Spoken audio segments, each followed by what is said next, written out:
وتزودوا فإن خير الزاد التقوى واتقون يا أولي الألباب. عباد الله، قال الله سبحانه وتعالى في كلامه المجيد: أعوذ بالله من الشيطان الرجيم. ويوم يعض الظالم على يديه يقول يا ليتني اتخذت مع الرسول سبيلا. يا ويلتى ليتني لم أتخذ فلانا خليلا. لقد أضلني عن الذكر بعد إذ جاءني وكان الشيطان للإنسان خذولا. وقال سبحانه وتعالى في كلامه المجيد: واصبر نفسك مع الذين يدعون ربهم بالغداة والعشي يريدون وجهه. قال رسول الله صلى الله عليه وسلم: المرء على دين خليله فلينظر أحدكم من يخالل. أخرجه أبو داود في السنن بإسناد صحيح. وقال رسول الله صلى الله عليه وسلم: المرء مع من أحب. أخرجه الترمذي في السنن بإسناد صحيح. সম্মানিত হাজিরিন, মুসল্লিয়ানে কেরাম, শুরুতেই আমি আমাকে সহ আপনাদেরকে জীবনের প্রত্যেকটি পর্যায়ে, প্রত্যেকটি ক্ষেত্রে আল্লাহ রাব্বুল আলামিনের তাকওয়া অবলম্বন করার উপদেশ দিচ্ছি। আল্লাহ তাআলা আমাদের সবাইকে প্রকাশ্যে ঘরে বাইরে সকল ক্ষেত্রে আল্লাহ রাব্বুল আলামিনের তাকওয়া অবলম্বন করার তৌফিক দান করুন। সম্মানিত হাজিরিন, আমরা আজকে যে বিষয়টি নিয়ে আপনাদের সাথে শেয়ার করব ইনশাআল্লাহ তাআলা, এটি বিশেষ করে যুবকদের জন্য খুবই গুরুত্বপূর্ণ বিষয়, আর কমন বিষয় হিসেবে সকলেই আমরা উপকৃত হতে পারব। সেটি হচ্ছে কাকে আমি বন্ধু বানাবো বা কে আমার বন্ধু হবে।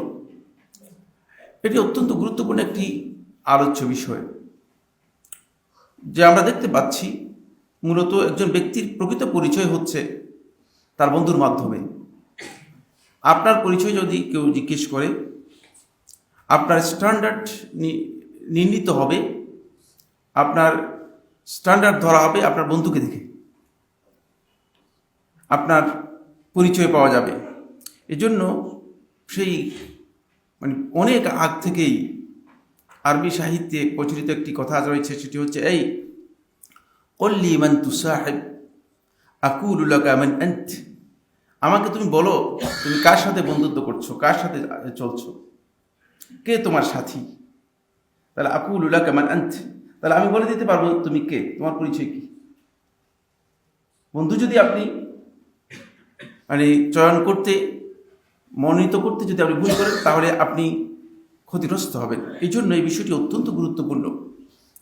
বর্তমানে আমাদের সমাজে আমরা যেটা দেখতে পাচ্ছি সেটা হলো এই, অনেকেই বন্ধুত্বের কারণেই ক্ষতিগ্রস্ত হচ্ছে। যেহেতু বন্ধুত্ব মানুষের গোটা জীবনের উপর একটা প্রভাব বিস্তার করে। কাদের সাথে আপনি চলছেন, উঠছেন, বসছেন, কাদের সাথে আপনার সঙ্গ রয়েছে, সেই বিষয়টি খুবই গুরুত্বপূর্ণ। আপনাকে প্রথমেই চিন্তা করতে হবে যে আমি আমার এই বন্ধুর কারণে কি ঈমান থেকে বের হয়ে যাচ্ছে কিনা, বন্ধু আমাকে ঈমান থেকে সরিয়ে নিয়ে যাচ্ছে কিনা। রাসূলুল্লাহ সাল্লাল্লাহু আলাইহি ওয়াসাল্লাম মক্কার সবচেয়ে বড় কুরাইশ নেতাদের একজন এবং খুবই প্রভাবশালী ব্যক্তি উকবা ইবনে আবু মুআইত। রাসূলুল্লাহ সাল্লাল্লাহু আলাইহি ওয়াসাল্লাম তাকে ব্যক্তিগতভাবে কনভিন্স করলেন ইসলাম গ্রহণের ব্যাপারে। উকবা রাসূলুল্লাহ সাল্লাল্লাহু আলাইহি ওয়াসাল্লামের বক্তব্য শুনে এবং কথা শুনে বিশেষভাবে আল্লাহ নবী সাল্লাল্লাহু আলাইহি ওয়াসাল্লামের এই কথার আলোকে বলেন যে মুহাম্মদ সাল্লাল্লাহু আলাইহি ওয়াসাল্লাম, আমি ইসলাম গ্রহণ করব, আমি ইসলাম গ্রহণ করব, তোমাকে আমি আমার ঘরে দাওয়াত দিব, তুমি আসবে এবং আমার বন্ধুরা আসবে। রাসূলুল্লাহ সাল্লাল্লাহু আলাইহি ওয়াসাল্লাম তার এই বক্তব্যের পর ঠিকই উকবা তার সিদ্ধান্ত নিল যে সে ইসলাম গ্রহণ করবে। আল্লাহ নবী সাল্লাল্লাহু আলাইহি ওয়াসাল্লামকে দাওয়াত দিলেন। নবী সাল্লাল্লাহু আলাইহি ওয়াসাল্লাম তার ঘরে গেলেন, ইসলামের কথা ঘোষণা করবে, বলবে যে আমি ইসলাম গ্রহণ করেছি। এমন সময় সাফওয়ান ইবনে উমাইয়া তার বন্ধু ছিল, না উমাইয়া ইবনে খালফ তার বন্ধু ছিল। সে উকবাকে লক্ষ্য করে বলল, উকবা, তুমি কি বাপ দাদা ধর্ম থেকে বেরিয়ে যাবে? যদি তুমি ইসলাম গ্রহণ করো তাহলে তোমার সাথে আমার আর বন্ধুত্ব থাকবে না। তখন উকবা আল্লাহ নবী সাল্লাল্লাহু আলাইহি ওয়াসাল্লাম বলল, মুহাম্মদ, আমার বন্ধু তো রাজি হচ্ছে না, আমি ইসলাম গ্রহণ করতে পারলাম না। বন্ধুত্বের কারণে আপনি কি ঈমান থেকে বঞ্চিত হচ্ছেন? কোরআনে কারীমের খুবই গুরুত্বপূর্ণ সূরা ফুরকানের 27, 28, 29 নম্বর আয়াত এই প্রেক্ষাপটে অবতীর্ণ হয়েছে, যে আয়াতগুলো আমি আপনাদের সামনে তেলাওয়াত করেছি। ইয়াউমা ইয়া'আদ্দু যালিমু আলা ইয়াদাইহি, সেদিন জালিম যে নিজের উপর জুলুম করেছে সে তার হাত দুটি কামড়াবে। আফসোস করার জন্য আমরা অনেকেই আঙ্গুলে কামড় দিই, কেউ নখ কামড় দিয়ে কি করেন, কেটে ফেলেন, কেউ মাথার চুল ছিঁড়তে শুরু করেন। কিয়ামতের দিন একটি দৃশ্য আল্লাহ সুবহানাহু ওয়া তাআলা এই আয়াতের মধ্যে অবতরণ করেছেন, একটি দৃশ্য আল্লাহ তাআলা এখানে তুলে ধরেছেন। সেই দৃশ্যের মুদ্রা কথা হচ্ছে এই জালিমরা সেদিন ভয়াবহ অবস্থা দেখে তারা নিজেদের হাত দুটি কামড়াতে শুরু করবে, দুটি হাত কামড়াতে শুরু করবে। ইয়াকুলু ইয়া লাইতানি ইত্তাখাযতু মা'আর রাসূলি সাবিলা, আর বলবে, হে আমার আফসোস, যদি আমি রাসূলের পথ অবলম্বন করতাম। কারণ আমার ঘরেই তো মুহাম্মদ সাল্লাল্লাহু আলাইহি ওয়াসাল্লাম এসেছিলেন,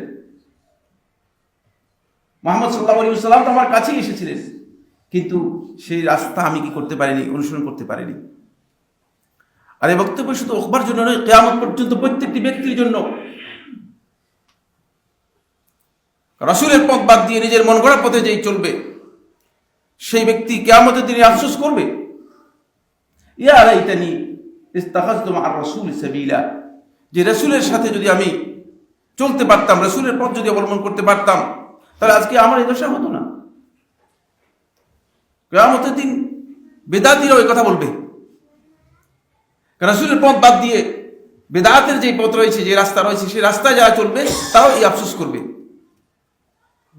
যারা আজকে বেদাতকে সুন্নত বানিয়ে আমল করতেছে তারা কিয়ামতের দিন আফসোস করবে, এই কথা বলবে, ইয়া ওয়াইলাতা, হায় আফসোস, আমার ধ্বংস হোক। লাইতানি লাম আত্তাখিজ ফুলানান খলিলা, আমার আফসোস, আমি যদি অমুককে বন্ধু হিসেবে গ্রহণ না করতাম। কারণ এই ব্যক্তিকে বন্ধু হিসেবে গ্রহণ করার কারণেই, এই লোককে বন্ধু হিসেবে আমার সাথে থাকার কারণেই সে আমার ক্ষতি করে দিয়েছে, ঈমানের পথ থেকে আমাকে কুফরের পথের দিকে নিয়ে গিয়েছে। আমাদের এটা বিবেচনা করতে হবে। কিয়ামতের দিন যে আফসোসগুলো করবে তার মধ্যে অন্যতম একটা আফসোস হচ্ছে এই, আমরা আমাদের বন্ধুত্বের উপর, আমি যে আমার বন্ধু নির্ণয় করেছি, আমি যে আমার বন্ধু নির্ধারণ করেছি, সেই বন্ধুর ক্ষেত্রে আমি কিয়ামতের দিন আফসোস করতে হবে। ইয়া লাইতানি লাইতানি লাম আত্তাখিজ ফুলানান খলিলা, অমুকে যদি বন্ধু হিসেবে গ্রহণ না করতাম, লাকাদ আদাল্লানি আনি যিকর, সে আল্লাহর জিকির থেকে, আল্লাহর কিতাব থেকে আমাকে পথভ্রষ্ট করে দিয়েছে, দূরে সরিয়ে নিয়ে গেছে। বাদা ইয জাআনি, আমার কাছে আসার পরে। ওয়া কানা শাইতানু লিল ইনসানি খাযুলা, আর শয়তান মানুষের জন্য লাঞ্ছনাকারী ছাড়া আর কিছুই না, লাঞ্ছনা করেই মানুষের। কারণ এই যে মানুষগুলো যারা আল্লাহর রাস্তা থেকে মানুষদেরকে দূরে সরিয়ে নিয়ে যায়, হেদায়েতের রাস্তা থেকে মানুষদেরকে দূরে সরিয়ে নিয়ে যায়, তারা মূলত শয়তানের ভূমিকা পালন করে, তারা শয়তানের দায়িত্ব পালন করছে। ফলে এই আফসোস করার আগেই আপনাকে চিহ্নিত করতে হবে যে আপনি আসলে বন্ধু নির্ধারণ করছেন ঠিক মতো কিনা। দ্বিতীয় নম্বর বিষয় হচ্ছে যেটি, সেটা হলো বন্ধুত্বের কারণে আপনি আল্লাহ তাআলার অবাধ্য হচ্ছেন কিনা, আল্লাহ রাব্বুল আলামিনের গুনাহের মধ্যে পড়ে যাচ্ছেন কিনা। দেখা যায় যে অনেকেই তার সহপাঠীর কারণে, বন্ধুর কারণে খারাপ কাজের দিকে ধাবিত হয়ে যায়। ওরা অসুবিধা নেই, দুই একবার করলে এটাও হয় না। যখন কোনো ব্যক্তি সিগারেট খায়, তখন আরেকজন সিগারেট খাওয়ার লোকের সাথে যখন বন্ধুত্ব হয়, তখন সে বলে যে এক দুইটা টান দিলেই চলবে, অসুবিধা নেই। পরবর্তী দেখা যায় সে সিগারেট খোর হয়ে গেছে। বুঝতে পেরেছেন? এভাবেই হয়। বন্ধুত্ব এমন এক পর্যায়ে আপনাকে নিয়ে যাবে যা আপনাকে শেষ পর্যন্ত সেটি আল্লাহ তাআলার অবাধ্যতার দিকে নিয়ে যাবে। বন্ধুত্বের আরেকটি বিষয় হচ্ছে যে, দ্বিতীয় বিষয় হলো বন্ধুত্বের কারণে আপনি কি বিদআতে নিমজ্জিত হচ্ছেন কিনা। বেদাতি চাইবে সবসময়, বেদাতির সাথে যখন আপনি বন্ধুত্ব করবেন তখন বেদাতি চাইবে আপনাকে যে সেই তার বেদাতের মধ্যে আপনাকে নিয়ে যাওয়ার জন্য। আপনি মনে করছেন যে আরে লোকটা তো ভালো, আলহামদুলিল্লাহ চাটা খাওয়ায়, না আমার সাথে খুব বন্ধুত্ব আছে, কিন্তু আপনি জানেন না যে তার আকীদাগত সমস্যা রয়েছে, বেদাত রয়েছে তার মধ্যে। সে আস্তে আস্তে করে আপনাকে বেদাতের দিকে নিয়ে যাবে। ফলে আমাদের বহু ভাই, বহু যুবক, বহু তরুণ যারা হেদায়েতের উপর ছিল, যারা আজকের দিন পর্যন্ত তাদেরকে আমি দেখছি, আমার চোখের সামনে দেখছি যে তারা সাহচর্যের কারণে, বন্ধুত্বের কারণে, অন্যদের সাথে তাদের উঠা বসা চলাফেরার কারণে তাদের অবস্থা এমন হয়েছে যে তারা শেষ পর্যন্ত তারা হেদায়েত নষ্ট হয়ে গেছে, তারা বেদাতের মধ্যে নিমজ্জিত হয়ে গেছে। বেদাতকে তারা খুব সহনশীল একটা বিষয় পরিণত মনে করছে। অসুবিধা কিসের? না আপনারা সালাতে পড়ে মুনাজাত করেন আর আমরা সালাতে পড়ে মুনাজাত করি, অসুবিধা কি? একই কথাই তো, তেমন পার্থক্য কোথায়? বন্ধুত্বের কারণে আপনি কি ফিতনায় নিমজ্জিত হচ্ছেন কিনা? প্রচুর যুবক আজকে ফিতনায় নিমজ্জিত। এই যুবক যে ফিতনার মধ্যে আছে সেই যুবক নিজেও জানে না। জানবে কোত্থেকে, কোথা থেকে, কিভাবে জানবে? ফিতনা কি জিনিস সেটাও তো সে বুঝে না। ফিতনা কাকে বলা হয় সেটা তো তাকে বুঝতে হবে, সেই জ্ঞান তো তার থাকতে হবে। আমাদের তো ওই জ্ঞান থাকতে হবে যে আমি বুঝতে হবে যে এটা কি জিনিস, কোনটা ফিতনা কোনটা ফিতনা নয়। এটাও বুঝার আমাদের অনেকের জ্ঞান নেই, কারণ আলেমদের সাথে আমাদের কোনো সম্পর্কই নেই। আর আলেমদের বক্তব্য আমাদের কাছে খুব বেশি গ্রহণযোগ্য হলে আলেমরা কি বলে এগুলো এগুলো কি? আমরা মনে করি যে কিছু মোটিভেশনাল বক্তা আছে, কিছু লোক বক্তব্য দিচ্ছে, আর সেগুলো আমাদের যুবক যারা আছে তারা খুব ভালোভাবে গোগ্রাসী গিলার চেষ্টা করছে। তাদের টার্গেট হচ্ছে যে এই যে কথাগুলো বলছে একটা চমক লাগিয়ে দিল আর কি, কিন্তু এই চমকটা তাকে আসলে পথভ্রষ্ট করছে, ফিতনায় ফেলে দিচ্ছে। কোন ফিতনায় পড়ে যাচ্ছে সেটা আপনি নিজেও জানেন না। বেশিরভাগ যুবক আজকে এই ধরনের ফিতনায় নিমজ্জিত হয়ে যাচ্ছে। যেহেতু আমার আলোচ্য বিষয় এটা নয়, এই বিষয়ে আমি আলোচনা করবো না। আমি আলোচনা করবো যে আপনি কাকে বন্ধু হিসেবে আপনি গ্রহণ করবেন, কে আপনার বন্ধু হতে পারে আর কে আপনার বন্ধু হবে না, কিভাবে হবে, সেই বিষয়গুলো নিয়ে আলোচনা করব। বন্ধুত্বের কারণে আপনি মুনাফিক বা দুর্বল ঈমান যাদের রয়েছে তাদের দলভুক্ত হয়ে যাচ্ছেন কিনা, তাদের দিকে চলে যাচ্ছেন কিনা। দেখা যায় যে অনেকে বন্ধুত্বের কারণে আস্তে আস্তে করে তার মধ্যে মুনাফিকই চলে আসছে, কিন্তু তিনি নিজেও জানেন না। কারণ বন্ধুত্ব এবং সাহচর্য, উঠা বসা চলাফেরা, এগুলো এমন একটি বিষয় যে এটাকে বলা হয় থাকে যে মুআসসিরা, এটা প্রভাব করে, প্রভাবিত করে, এর প্রভাব আছে। এই কারণে রাসূলুল্লাহ সাল্লাল্লাহু আলাইহি ওয়াসাল্লাম হাদিসের মধ্যে ইরশাদ করেছেন যে আল মারউ আলা দীনি খালিলিহি, একজন ব্যক্তি তাকে তুমি দেখবে সে তার যে বন্ধু আছে, বন্ধুর যেই চেতনা আছে, বন্ধুর যেই দ্বীন আছে, বন্ধুর যেই আখলাক আছে, এর উপরে সে সবসময় ঠিক থাকবে। ফালিয়ানদুর আহাদুকুম মান ইউখালিল, সুতরাং তোমাদের মধ্যে যে কেউ যেন দেখে নেয়, তোমাদের ভালো করে খেয়াল করে যেন মান ইউখালিল, কার সাথে সে বন্ধুত্ব করছে। তাহলে বন্ধুত্বের আগে আল্লাহ নবী সাল্লাল্লাহু আলাইহি ওয়াসাল্লাম আমাদেরকে এই ইনস্ট্রাকশন দিয়েছেন, এই কথা জানিয়েছেন যে আমি কার সাথে বন্ধুত্ব করবো সেটা আগে যেন দেখে নেন। কারণ হচ্ছে বন্ধুত্বের সাথে দ্বীনের সম্পর্ক রয়েছে। আপনি আপনার দ্বীনের উপর অভিযোগ থাকতে হলে তাহলে অবশ্যই আপনাকে কি করতে হবে, আপনাকে এই কথার সিদ্ধান্ত নিতে হবে যে কাকে আপনি বন্ধু নিচ্ছেন। অন্যথায় সেই বন্ধুই আপনাকে দিন থেকে কি করতে পারে, সরিয়ে নিয়ে যেতে পারে। এই জন্য রাসূলুল্লাহ সাল্লাল্লাহু আলাইহি ওয়াসাল্লাম আপনারা জানেন যে আল্লাহ নবী সাল্লাল্লাহু আলাইহি ইসলাম সৎসঙ্গী আর অসৎসঙ্গীর একটি উদাহরণ দিয়েছেন। আতর বিক্রেতা এবং যেই কর্মকার আছে, কর্মকারের সাথে যে লোহার কাজ করে, আতর বিক্রেতা এগুলো সৎসঙ্গীর উদাহরণ। তার কাছ থেকে আপনি সুগন্ধি পাবেনই, আতর না কিনলেও পাবেন। আর যে কর্মকার লোহার কাজ করে, তার এখানে আগুন, সবসময় আগুন জ্বলতেছে, আগুনের যেই মানে ধোঁয়া আছে, ধোঁয়া আগুনের যে বিভিন্ন ধরনের স্প্রিঙ্গ আছে, সেগুলো সবগুলো এখানে আপনার গায়ের মধ্যে পড়বে, আগুনের কাপড় পরে যেতে পারে, গায়ের মধ্যে ময়লা লেগে যেতে পারে ইত্যাদি। এটা আল্লাহ রাসূল সাল্লাল্লাহু আলাইহি ওয়াসাল্লাম হাদিসের মধ্যে উদাহরণ দিয়ে আমাদেরকে জানিয়ে দিয়েছেন যে বন্ধুত্বের প্রভাব কত বেশি। এই কারণেই আমরা যখন কাউকে বন্ধু হিসেবে নির্ধারণ করব, তখন আমাদেরকে এই বিষয়টি খুব ভালো আমাদের দৃষ্টিতে আনতে হবে যে আমি আসলে কাকে নিজের বন্ধু হিসেবে গ্রহণ করছি। আমি কি ওই ব্যক্তিকে বন্ধু হিসেবে গ্রহণ করছি যাকে বন্ধু হিসেবে গ্রহণ করলে কিয়ামতের দিন আমাকে আফসোস করতে হবে? কিয়ামতে আফসোসের বিষয়ে সরাসরি কোরআনে কারীমের যে আয়াত আমি বলেছি, সে আয়াতের মধ্যে এসেছে। আমি কি এমন ব্যক্তিকে বন্ধু হিসেবে গ্রহণ করেছি যাকে বন্ধু হিসেবে গ্রহণ করার কারণে দুনিয়াতে আমি লাঞ্ছিত হতে হবে? অনেক লোক আছে, সে দুনিয়াতেই মূলত তার বন্ধুর কারণে লাঞ্ছিত হয়ে যায়।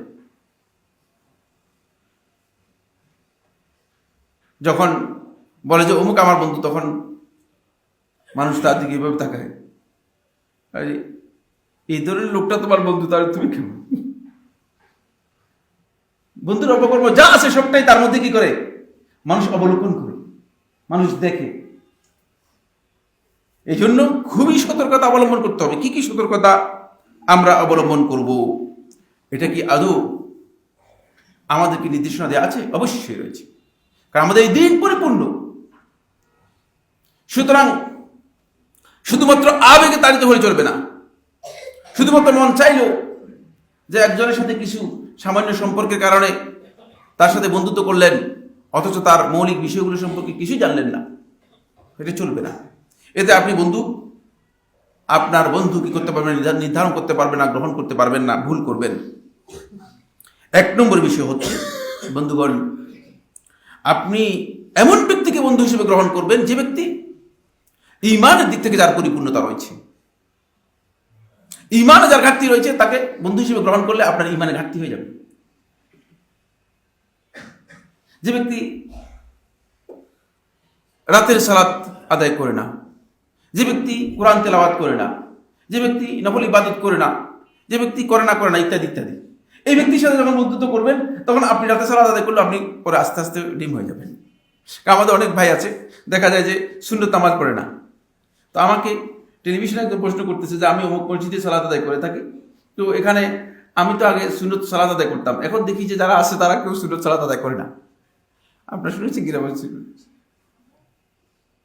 বলে আহলে হাদিস মসজিদে সালাত আদায় করে থাকে, কেউ সুন্নত পড়ে না। সে মনে করেছে আহলে হাদিসদের কাছে সুন্নত পড়া জায়েজ দিন। তার যেহেতু তার এই সম্পর্কে জানা নেই, নাউযুবিল্লাহি মিন যালিক।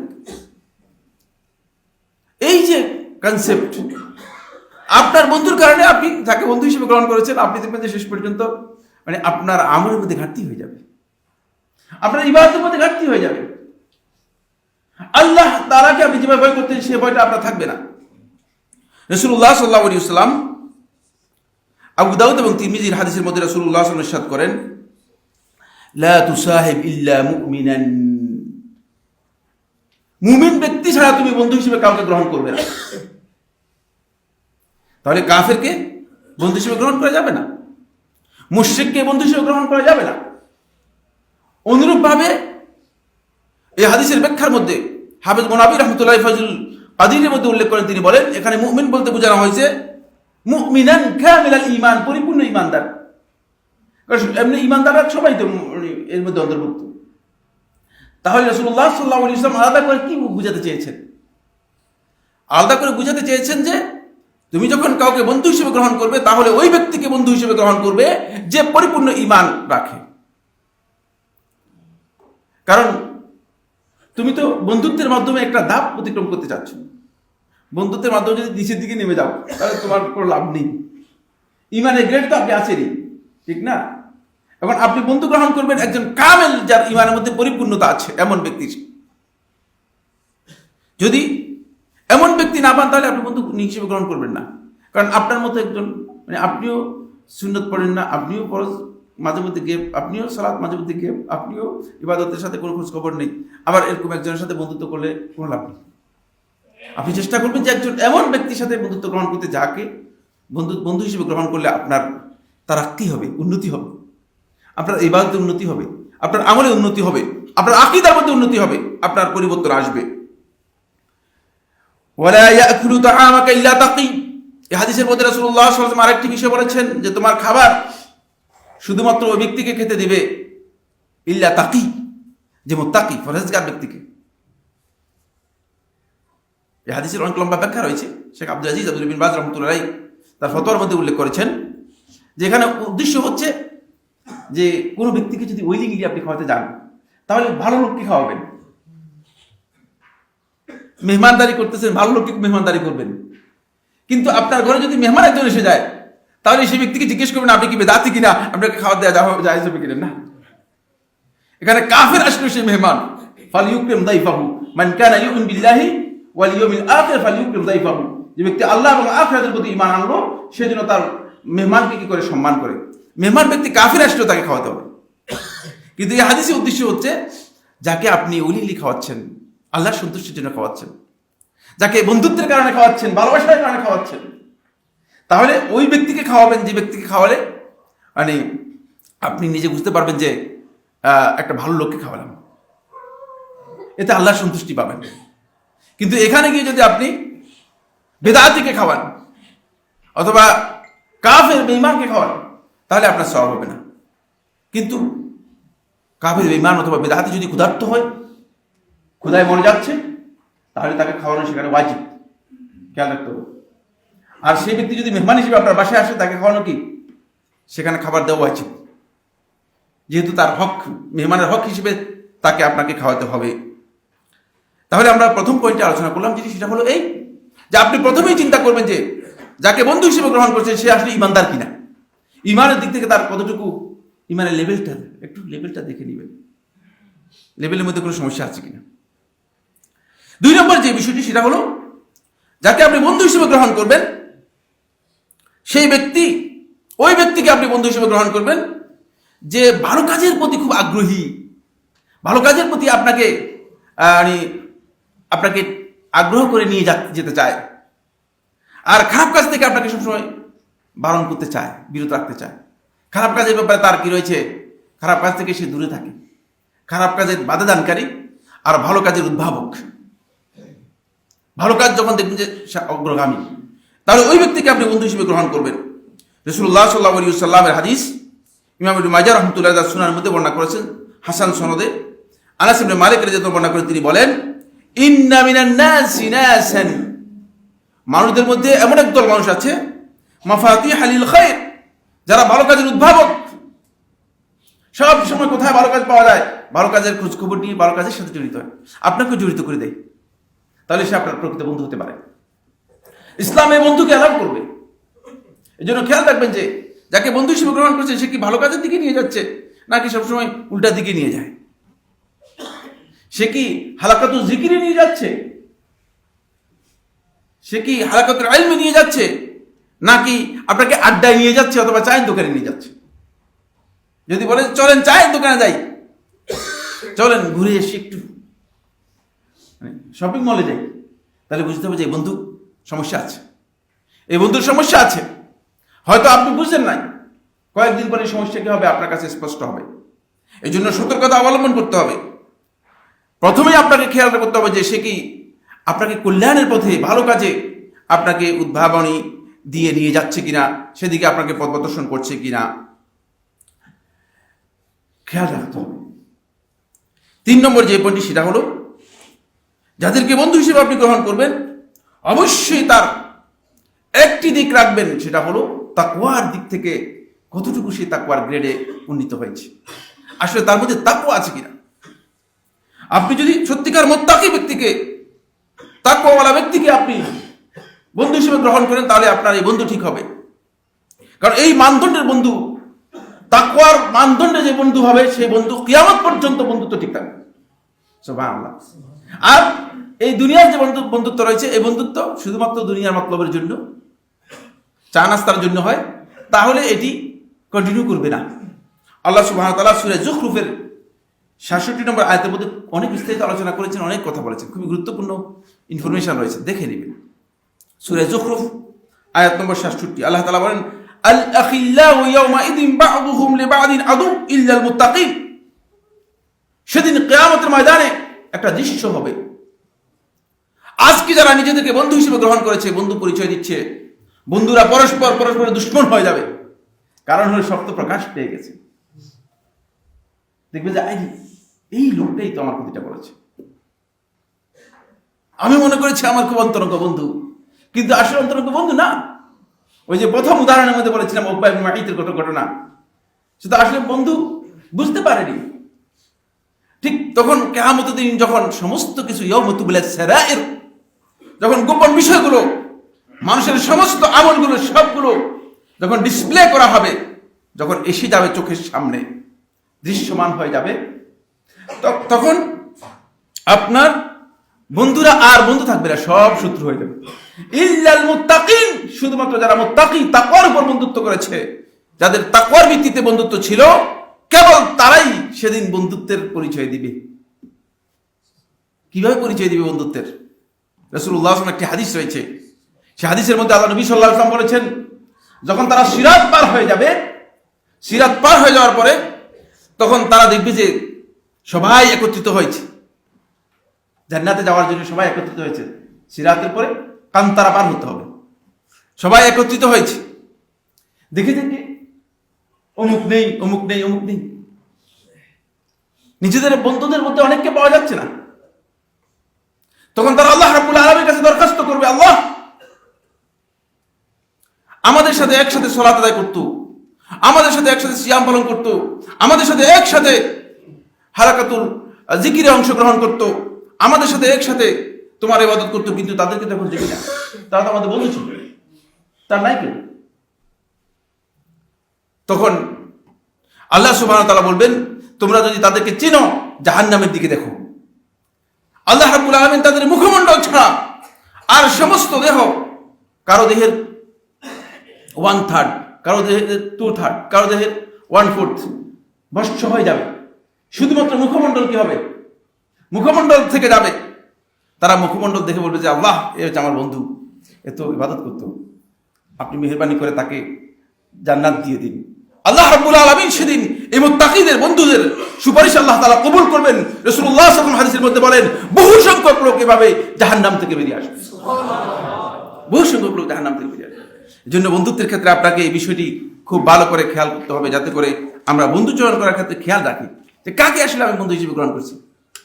ধোঁকাবাজ, প্রতারক, ভাওতাবাজ, নাকি আসলে তার মধ্যে আল্লাহ রাব্বুল আলামিনের তাকওয়া, আল্লাহ তাআলার ভয় তার মধ্যে রয়েছে।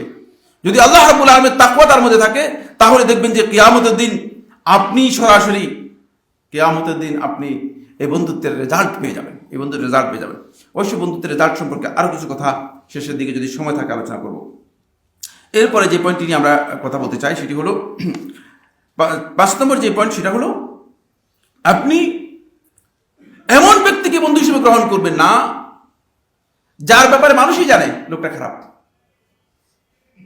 মানুষের কাছে বলতে খারাপ বললে কি হবে, আর তার মধ্যে কি আছে তোমরা জানো না, সে অনেক অনেক কিছু জানে। মানুষ বলতে যে, ইমাম বুখারী রাহিমাহুল্লাহ তাআলা তার কিতাবুল আদাবের ৮৬ নম্বর হাদিস এর মধ্যে বর্ণনা করেছেন, ইবনে হিব্বান রাহিমাহুল্লাহ তাআলা তার সহিহে বর্ণনা করেছেন, রাসূলুল্লাহ সাল্লাল্লাহু আলাইহি ওয়াসাল্লাম এই ধরনের ব্যক্তি থেকে আল্লাহ তাআলার কাছে আশ্রয় চেয়েছেন। আল্লাহুম্মা ইন্নী আউযুবিকা মিন ইয়াউমিস সু, হে আল্লাহ, কোনো খারাপ দিন আমার উপর আবর্তিত হোক, সেখান থেকে আমি আপনার আশ্রয় চাই অথবা আশ্রয় নিচ্ছি। অমিন লাইলাতিস সু, খারাপ রাত্রি, অমিন সাআতিস সু, খারাপ সময়, অমিন সাহিবিস সু, আর খারাপ বন্ধু, যে মানুষের কাছে খারাপ পরিচয় হয়ে গেছে। যে কোনো ব্যক্তি দেখলে লোকটা তো ভালো না, এ আপনার বন্ধু, তাহলে বুঝতে হবে যে না।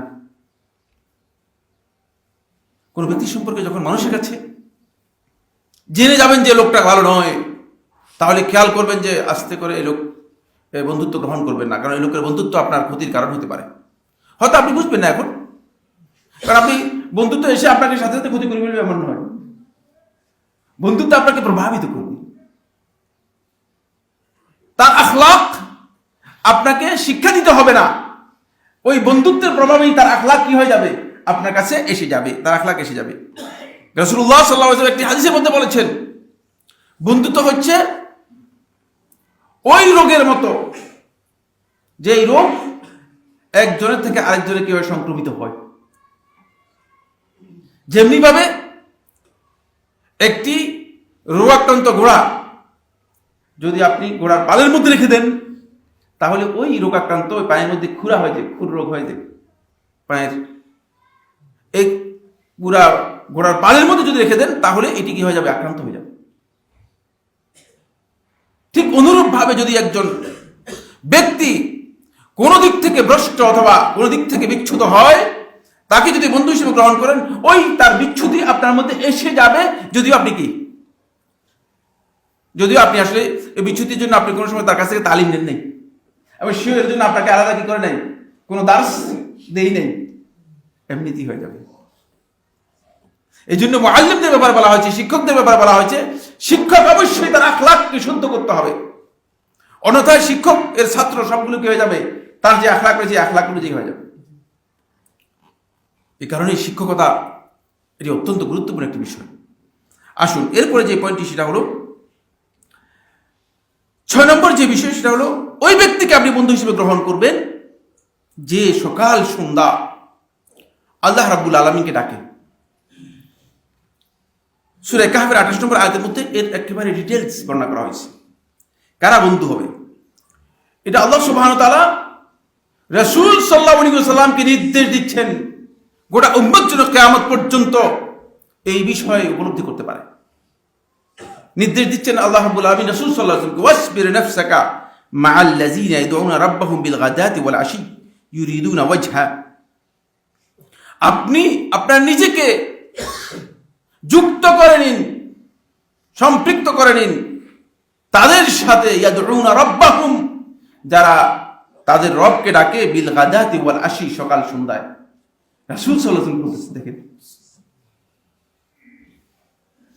এখান থেকে বোঝা যায় যে তাদেরকে বন্ধু হিসেবে গ্রহণ করবেন যারা সকাল সন্ধ্যায় আল্লাহ রাব্বুল আলামিনকে ডাকতে পারে।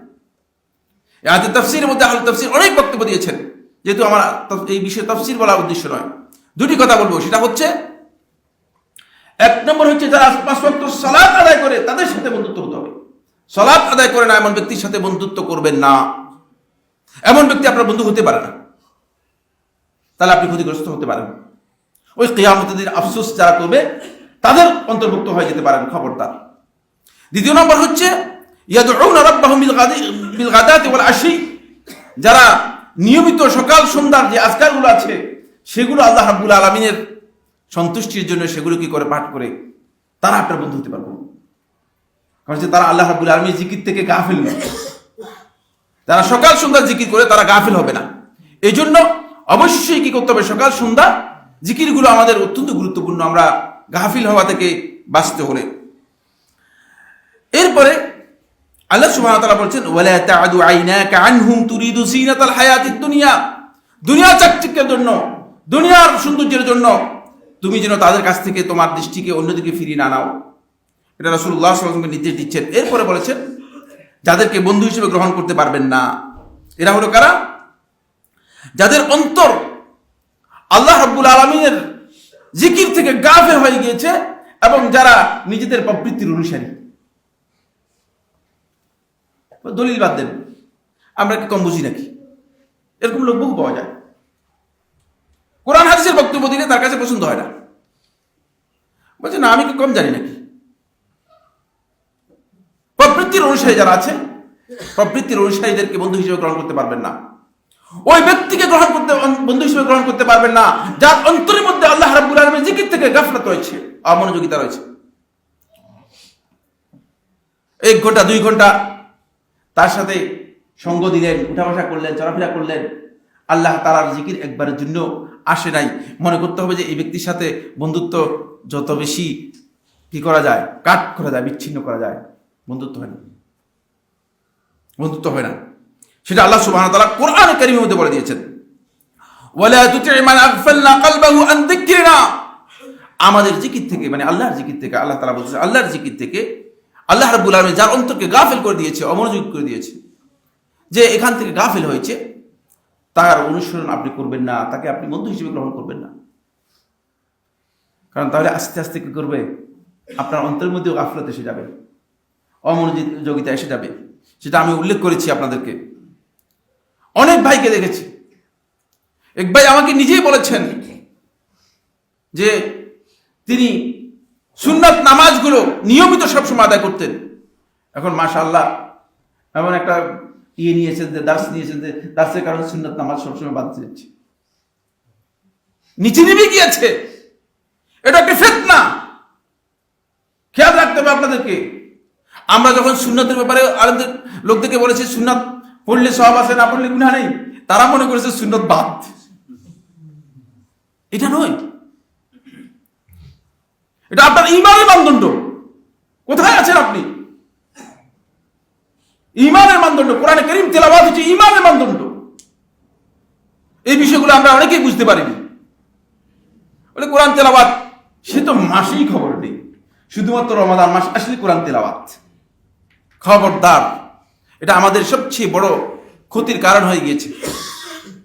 এরপরে ওয়াত্তাবা হাওয়াহু ওয়া কানা আমরুহু ফুরতা, আর নিজের প্রবৃত্তির অনুসরণ করেছে, আর তার নিজের বিষয়গুলো সবগুলো সে খামখেয়ালি করেছে, সীমালঙ্ঘন করেছে, আল্লাহ তাআলার সাথে সীমালঙ্ঘন করেছে, আল্লাহর বিধানের সাথে অবাধ্য হয়েছে। এই ব্যক্তিকে আপনি বন্ধু হিসেবে গ্রহণ করতে পারবেন না। এরপরে যে ব্যক্তিকে আপনি বন্ধু হিসেবে গ্রহণ করতে পারবেন না, তিনি হচ্ছে ফাসিক অথবা নির্বোধ লোক। নির্বোধ হচ্ছে ওই ব্যক্তি যে ব্যক্তিকে কোনো বিষয় সম্পর্কে সতর্ক করার পরেও সে নিজের আকল দিয়ে সেটাকে বুঝতে পারে না অথবা গ্রহণ করে না, সে হচ্ছে নির্বোধ। আপনি যখন বলবেন যে আল্লাহ নবী সাল্লাল্লাহু আলাইহি ওয়াসাল্লাম কাজ করেছেন, হাদিস দ্বারা প্রমাণিত হয়েছে, তাহলে সেই ব্যক্তি যদি সেটা গ্রহণ করতে না পারে, তাহলে বুঝতে হবে যে সাফি, নির্বোধ, আকল খাটাতে পারেনি। রাসূলুল্লাহ সাল্লাল্লাহু আলাইহি ওয়াসাল্লামের মান সে বুঝতে পারেনি।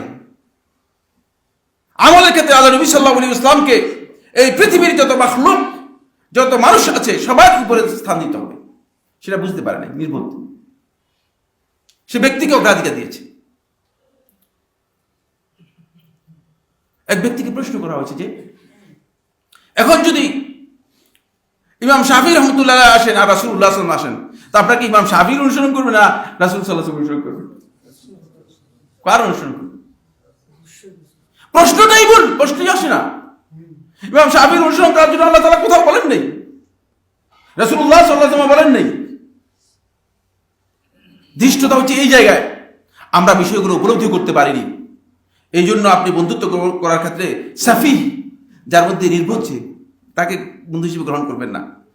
ফাসিক, আল্লাহ রাব্বুল আলামিন অবাধ্যতার মধ্যে চলে গেছে, তাকে বন্ধু হিসেবে গ্রহণ করবেন না।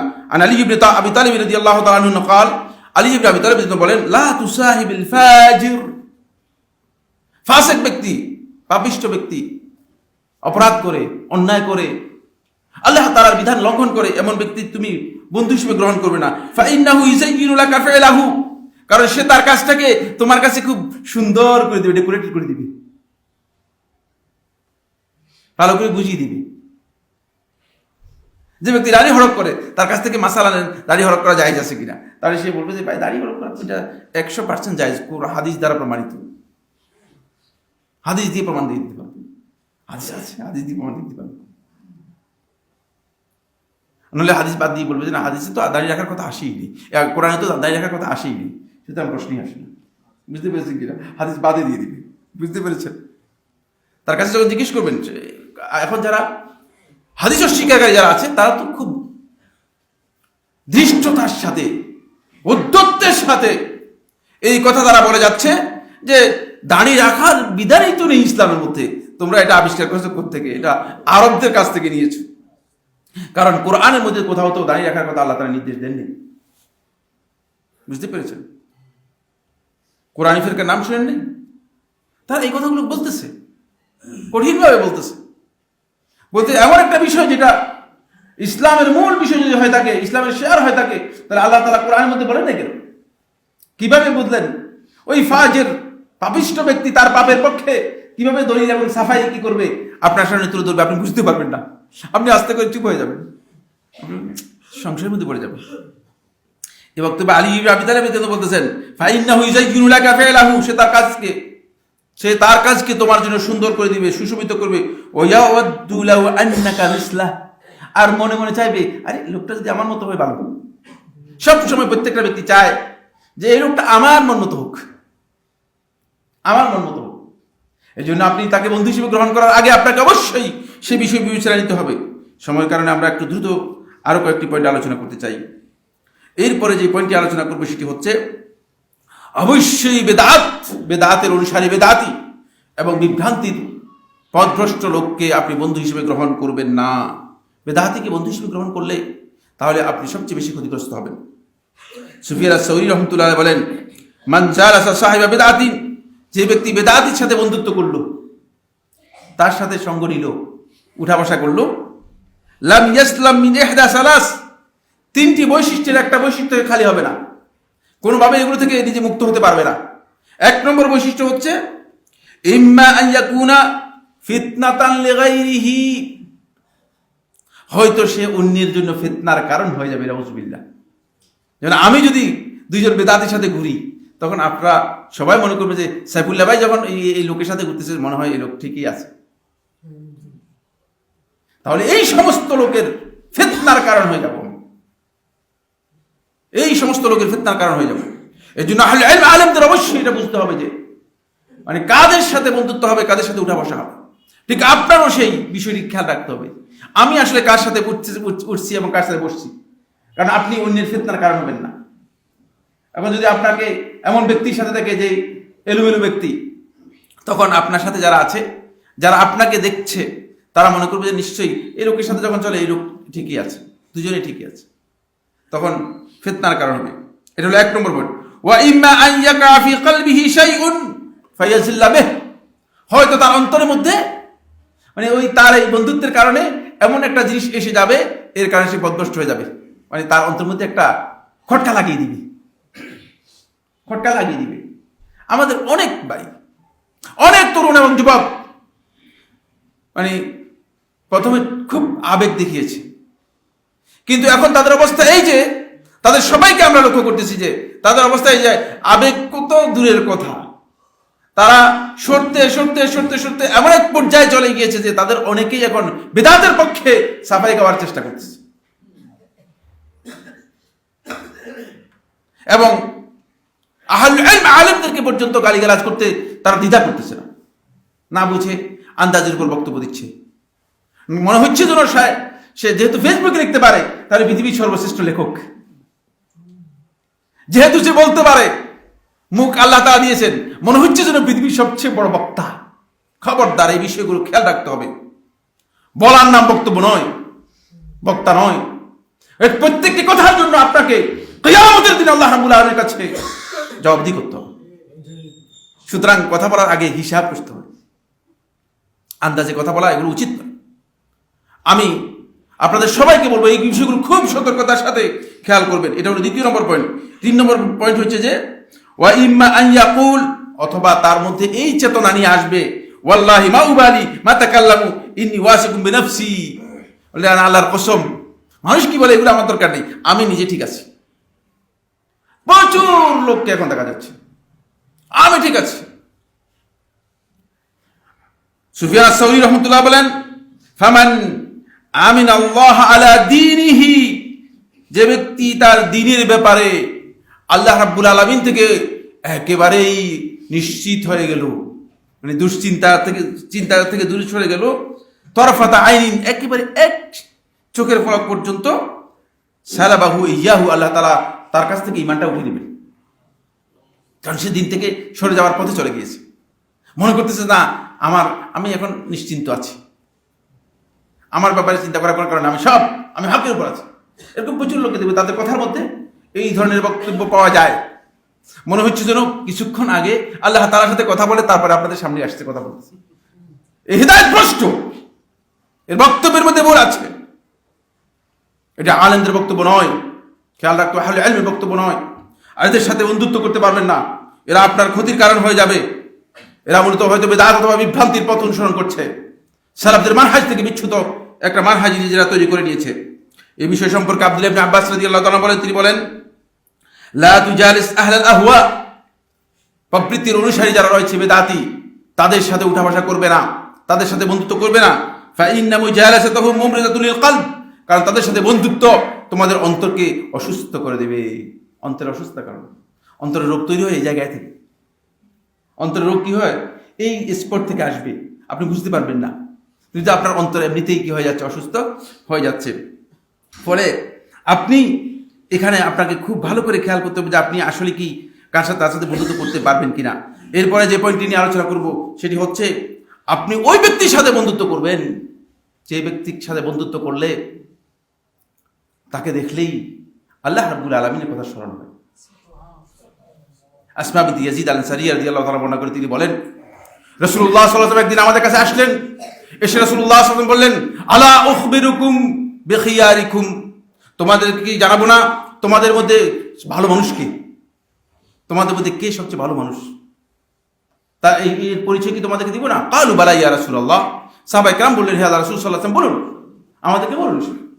তখন রাসূলুল্লাহ সাল্লাল্লাহু আলাইহি ওয়াসাল্লাম বললেন, ইজা রুউ যুকিরাল্লাহ, তারাই হচ্ছে ভালো মানুষ। ইজা রুউ, যখন তাদেরকে দেখা হয়, যুকিরাল্লাহ, আল্লাহর কথা স্মরণ করে।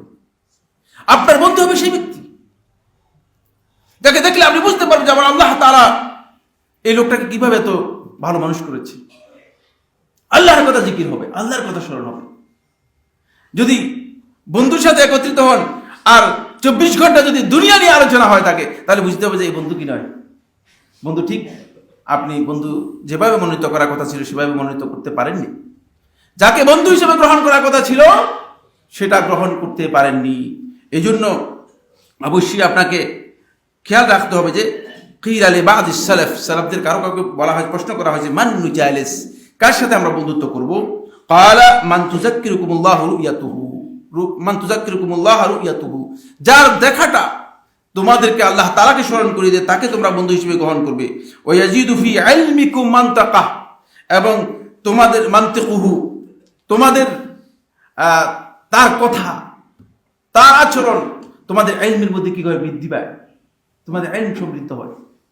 তারপরে ওয়ায়ারগাবুকুম ফিল আখিরাতি আমালুহু, আর যার আমল তোমাদের আখিরাতের প্রতি তোমাদেরকে উদ্বুদ্ধ করে। 3টি বৈশিষ্ট্য উল্লেখ করেছে। 1 নম্বর হচ্ছে যাকে দেখলে আপনি আল্লাহ তাআলার কথা স্মরণ করতে পারবেন। 2য় বৈশিষ্ট্য হচ্ছে যার ইলম, যার কথার মাধ্যমে আপনার ইলম বৃদ্ধি পাবে। সব সময় ইলমের কোনো বৃদ্ধি নেই, বরং ইলমের ঘাটতি হয়ে যাওয়ার সম্ভাবনা আছে।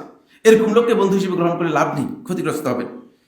3 নম্বর হচ্ছে যার আমল আপনাকে আখিরাতের প্রতি উদ্বুদ্ধ করবে, আপনি নিজের আমলটাকে কি করতে পারবেন? সংশোধন করতে পারবেন। এই ব্যক্তিকে আপনাকে বন্ধু হিসেবে গ্রহণ করতে হবে। বন্ধুগণ, এই বিষয় নিয়ে সামনে আলোচনা না করে শুধু 2টি রেজাল্ট আলোচনা করব। এই বন্ধুত্ব এত মর্যাদাপূর্ণ যে যদি আপনি এই বন্ধু ঠিকমতো গ্রহণ করতে পারেন, তাহলে আপনার যদি আমল কম হয়, দুর্বল হন, তাহলে কিয়ামতের দিন ওই বন্ধুর সাথেই আপনি স্থান পেয়ে যাবেন। এই জন্য ফেরাউন এবং হামান একসাথে হয়ে গিয়েছে। বন্ধুত্বের কারণে ফেরাউন এবং হামানকে একসাথে করা হয়েছে। হামান হচ্ছে ওজির, মন্ত্রী ছিল, আর ফেরাউন ছিল শয়তান, কি ছিল? সে প্রধান ছিল। বন্ধুত্বের কারণে একসাথে হয়ে গেছে। ঠিক অনুরূপ ভাবে এক ব্যক্তি রাসূলুল্লাহ সাল্লাল্লাহু আলাইহি ওয়াসাল্লামের কাছে আসলেন, এসে বললেন যে আল্লাহ রাসূল সাল্লাল্লাহু আলাইহি ওয়াসাল্লাম, কিয়ামত কবে হবে? প্রশ্ন শুনে রাসূলুল্লাহ সাল্লাল্লাহু আলাইহি ওয়াসাল্লাম তাকালেন, প্রশ্নের উত্তর না দিয়ে প্রশ্ন করলেন। রাসূলুল্লাহ সাল্লাল্লাহু আলাইহি ওয়াসাল্লাম বললেন, মা জাআদাত লাহা, কিয়ামতের জন্য কি তৈরি করছো? খুব প্রস্তুতি ভালো করে নিয়ে আসছো কিনা? মানে ব্যবসা এমন যে কিয়ামত কাছাকাছি হয়ে গেলে মানে প্রস্তুতি ঠিক আছে, যে পরীক্ষার আগে যেমন প্রস্তুতি, কিয়ামতের জন্য এরকম প্রস্তুতি। বলে যে মা জাআদাত লাহা, কিয়ামতের জন্য কি প্রস্তুতি নিয়ে এসেছো? বলে আল্লাহ রাসূল সাল্লাল্লাহু আলাইহি ওয়াসাল্লাম তেমন বেশি নামাজ, রোজা, ইবাদত, সদকা ইত্যাদি করতে পারিনি, এগুলো করতে পারিনি তেমন। তবে একটা জিনিস প্রস্তুতি আছে, সেটা হলো আমি আল্লাহ এবং তার রাসূলকে ভালোবাসি। قال انت مع من احببت, তুমি যাকে ভালোবাসো তার সাথেই থাকবে, যাও। এই জন্য বন্ধুত্বের বিষয়টি খুবই গুরুত্বপূর্ণ। ভালোবাসা করবেন ওদের সাথে যাদের সাথে থাকতে পারেন কিয়ামতের দিন, যাদের সাথে স্থান পেতে পারেন কিয়ামতের দিন, তাদের সাথে বন্ধুত্ব করবেন। তাহলে আপনার সেই ভালোবাসাটুকু কি হবে, অনেক কাজে লাগবে, অনেক কাজে লাগবে। আর একটি পয়েন্ট যেটি সেটা হলো এই যে এই বন্ধুত্বের কারণে যদি সেটা আল্লাহর সন্তুষ্টির জন্য হয়, কিয়ামতের দিনে মাহশারে আল্লাহ সুবহানাহু ওয়া তাআলা আল্লাহ রাব্বুল আলামিনের আরশের ডান দিকে আল্লাহ রাব্বুল আলামিন একটা স্টেজ করবেন, নূরের স্টেজ। এই নূরের স্টেজের মধ্যে আল্লাহ সুবহানাহু ওয়া তাআলা যারা আল্লাহর সন্তুষ্টির জন্য পরস্পর ভালোবাসিছে তাদেরকে আল্লাহ রাব্বুল আলামিন স্থান দিবেন। রাসূলুল্লাহ সাল্লাল্লাহু আলাইহি ওয়াসাল্লাম বলেন উজুহুহুম নূর, তাদের চেহারাগুলো আলোকোজ্জ্বল হবে, এগুলো জ্বলজ্বল করে জ্বলতে থাকবে। সুবহানাল্লাহ। এই মর্যাদা পাবেন যদি আপনি বন্ধু ঠিক মতো মনোনীত করতে পারেন, ঠিক মতো বন্ধু গ্রহণ করতে পারেন। কিন্তু যদি বন্ধু আপনি গ্রহণ করেন এমন যে বন্ধু আপনাকে সরিয়ে দিয়েছে, তাহলে ওই বন্ধু আপনাকে ওই যাদের সাথে বন্ধুত্ব করেছেন তাদের সাথে নিয়ে যাবে। যেমন ফেরাউন, হামান, তারপরে কারুন, এদের রাসূলুল্লাহ সাল্লাল্লাহু আলাইহি ওয়াসাল্লাম এদের কথা উদাহরণ দিয়ে বলেছেন যে এদের যে দশা, বন্ধুত্বের কারণে তারা যে একদল লোক ফরিকুন ফিল জান্নাতি ও ফরিকুন ফিস সাঈর, একদল জান্নাতের দিকে যাবে, জান্নাতের রাস্তায় চলে যাবে, ও ফরিকুন ফিস সাঈর, আরেক দল জাহান্নামের দিকে চলে যাবে। আল্লাহ সুবহানাহু ওয়া তাআলা আমাদেরকে কাকে আমরা বন্ধু হিসেবে গ্রহণ করব এই বিষয়গুলো বুঝার তৌফিক দান করুন। আমরা ওই ব্যক্তিকে বন্ধু হিসেবে যাতে গ্রহণ করতে পারি যে আমার বন্ধুত্বের কারণে ক্ষতির কারণ হবে না, আল্লাহ তাআলা আমাদেরকে তৌফিক দান করুন। আকুলু কওলি হাযা লি ওয়া লাকুম ফাস্তাগফিরুল্লাহ লি ওয়া লাকুম ফাস্তাগফিরুহু ইন্নাহু হুয়াল গফুরুর রহিম। আলহামদুলিল্লাহ আলহামদুলিল্লাহ আলা ইহসানিহি ওয়া শুকরু লাহু আলা তাওফীকিহি ওয়া ইমতিনানিহি ওয়া আশহাদু আল্লা ইলাহা ইল্লাল্লাহু ওয়াহদাহু লা শারীকা লাহু তা'যীমান লিশানিহি ওয়া আশহাদু আন্না মুহাম্মাদান আবদুল্লাহি ওয়া রাসূলুহু আদ-দাঈ ইলা রিদওয়ানিহি ওয়া আলা আলিহি ওয়া আসহাবিহি ওয়া ইখওয়ানিহি ইবাদাল্লাহ রাহিমাকুমুল্লাহ إن الله أمركم بأمر كريم ألا وهو الصلاة والسلام على نبيه الكريم فقال في محكم التنزيل إن الله وملائكته يصلون على النبي يا أيها الذين آمنوا صلوا عليه وسلموا تسليما اللهم صل على محمد وعلى آل محمد كما صليت على إبراهيم وعلى آل إبراهيم في العالمين إنك حميد مجيد وبارك اللهم على محمد وعلى آل محمد كما باركت على إبراهيم وعلى آل إبراهيم في العالمين إنك حميد مجيد وارض اللهم عن الخلفاء الراشدين الأئمة المهديين أبي بكر وعمر وعثمان وعلي وعن سائر أصحاب محمد صلى الله عليه وسلم أجمعين اللهم أعز الإسلام والمسلمين اللهم أعز الإسلام والمسلمين اللهم انصر عبادك الموحدين في كل مكان اللهم انصر عبادك الموحدين في كل مكان اللهم انصر عبادك الموحدين في كل مكان رب العالمين আমাদের মধ্যে যারা অসুস্থ আছে তাদেরকে সুস্থ করে দিন, যারা বিপদগ্রস্ত আছে তাদের বিপদ দূর করে দিন।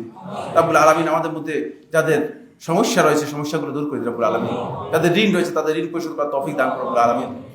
রব্বুল আলামিন মুসলিম উম্মাহ একটি কঠিন সময় অতিক্রম করছে, মুসলমানরা যে যেখানে বিপর্যস্ত আছে আল্লাহ রাব্বুল আলামিন মেহেরবানি করে তাদের উপর রহম নাযিল করুন, তাদের উপর রহমত নাযিল করুন, তাদের সবাইকে রব্বুল আলামিন আপনার পক্ষ থেকে সাহায্য নাযিল করুন।